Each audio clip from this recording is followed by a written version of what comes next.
I've been awake since, I don't even know. At some point it stopped being night and just became a different kind of suffering. You look like a houseplant that hasn't been watered in 3 weeks. Thank you. I worked hard on this look. Did you try counting sheep again? I got to 847 and started giving them names. Gerald kept escaping. It was chaos. Right. Today, we're talking about how to fall asleep in just 2 minutes or less, and the actual science behind why it works. Because there are techniques that genuinely do this, used by militaries, athletes, and neuroscientists. And none of them involve Gerald. Poor Gerald. Step 1. Understand why your brain won't shut up. Before we get to the techniques, you need to understand what's actually happening when you can't fall asleep, because most people try to fix the symptom, the lying awake, without understanding the cause. Your brain has a built-in alertness system. It's called the arousal system, and it's designed to keep you conscious when it detects threat, stress, or unresolved problems. The issue is, it cannot tell the difference between a lion outside your cave and a mildly awkward text you sent 3 days ago. So my brain genuinely treats "did I use the wrong emoji" as a survival emergency? With full biological commitment, yes. Which is why the standard advice, just relax, is so spectacularly useless. You can't think your way into a relaxed state. You have to physically signal safety to your nervous system. That's exactly what the following techniques do. They speak the body's language, not the brain's. My body has a language? It's mostly just screaming, in your case, but yes. Step 2. The military method. Sleep in 2 minutes flat. The most famous technique is called the military method. It was developed by the U.S. Navy pre-flight school to help pilots fall asleep in under 2 minutes, in any conditions. Sitting in a cockpit, under stress, with noise around them. It works in roughly 96% of people after 6 weeks of practice. Here's how it works. You start by relaxing your face completely, every muscle. Your forehead, your jaw, your tongue. Let your eyes go heavy. Drop your shoulders as low as they'll go. Release your hands. Exhale slowly and let your chest go loose. Then your legs, thighs, knees, calves, feet. Everything goes soft. This sounds like instructions for turning into a puddle. Exactly the goal. Once your body is completely released, you clear your mind for 10 seconds. You hold one of 3 images. Lying in a canoe on a calm lake. Lying in a black velvet hammock in a dark room. Or simply repeating, don't think, don't think, don't think. The last one sounds like something you'd mutter before a maths exam. Remarkably similar neurological state, yes. The point is that physical release comes before mental release. Always. You cannot think yourself calm, but you can relax yourself there. Okay, but 6 weeks of practice? That's not exactly 2 minutes on day 1. Welcome to every technique that actually works. Next one is faster to learn, and science agrees on this one. Step 3. The 4-7-8 method.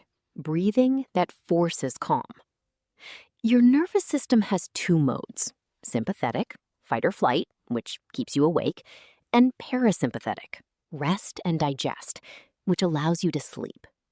The 4-7-8 breathing method activates the parasympathetic system on command. Inhale through your nose for 4 seconds. Hold for 7 seconds. Exhale completely through your mouth for 8 seconds. The extended exhale is the key. It activates the vagus nerve, which directly signals your brain to downregulate. Repeat 4 cycles. Hold on, 7 seconds? I can barely hold my breath long enough to walk past a candle.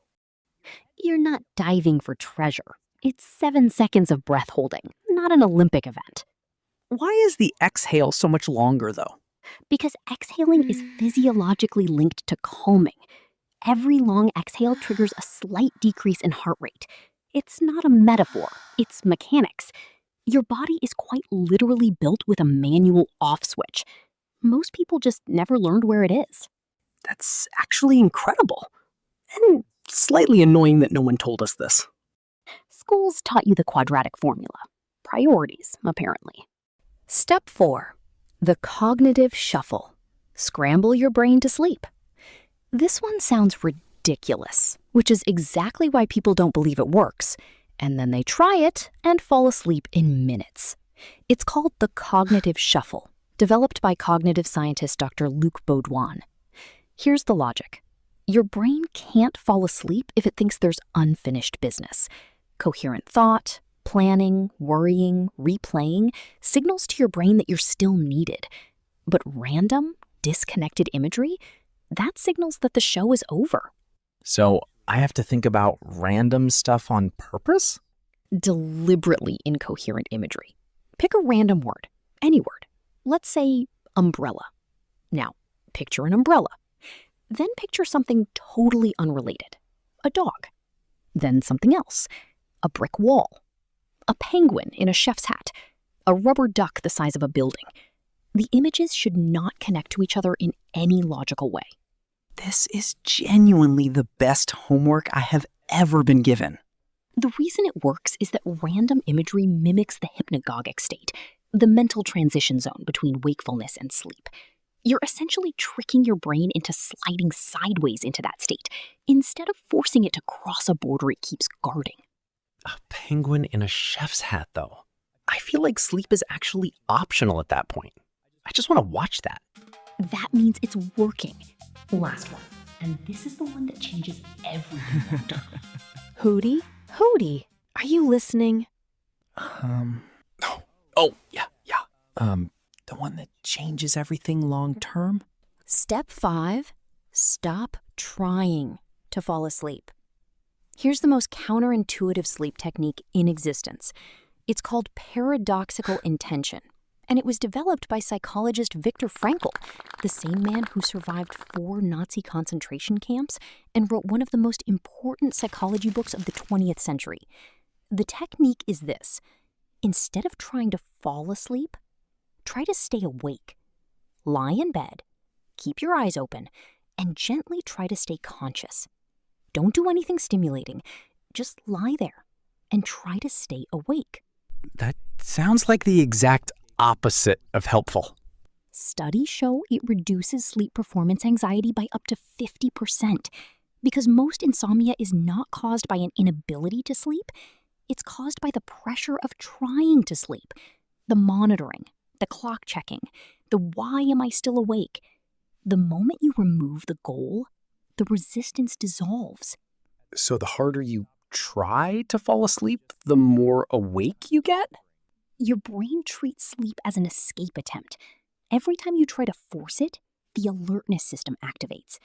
But the moment you genuinely stop trying, it has nothing to push against, and it gives up. That's either the deepest thing you've ever said or a terrible life metaphor. It's both. It usually is. Okay, so just to confirm, I've been suffering every night for years. And the fix was just breathe differently and think about a penguin chef? More or less. The human body is both incredibly complex and embarrassingly simple. I feel genuinely betrayed by every adult who never told me this. Which of these are you trying tonight? Drop it in the comments. And let us know if Gerald finally got some rest too.